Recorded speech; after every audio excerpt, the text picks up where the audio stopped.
A common problem with high pressure hoses and gauges is leaks where the gauge connects to the hose. Now, anytime we have a leak that's here or here, probably means that we need a new high pressure spool. Any leaking that's from the crimps usually means we need a new high pressure hose. So we'll go ahead and take a look at how to change this high pressure spool so we can get rid of this annoying leak and go on with our dive with no leaks.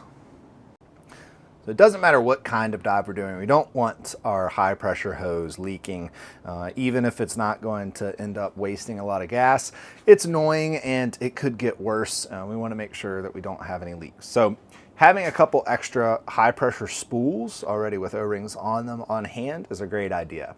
You can change the spool O-rings out yourself, but it's a lot faster at the dive site just to pop a new spool in.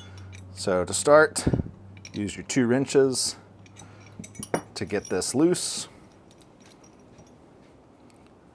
Pull your spool out, and sometimes it's really obvious why it failed. Sometimes it's not. This one's pretty obvious. There's just a big rip in this O-ring.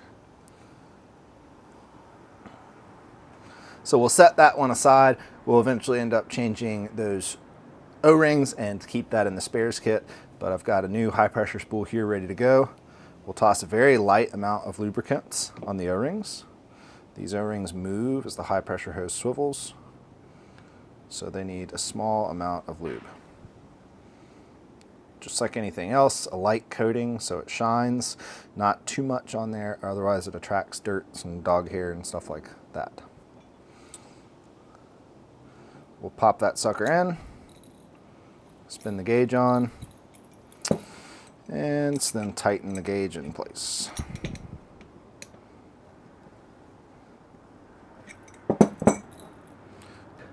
All divers should keep an eye on that high pressure hose. If it does need a swapped spool, go ahead and do that as soon as you can, and avoid diving with leaks in your high pressure hose.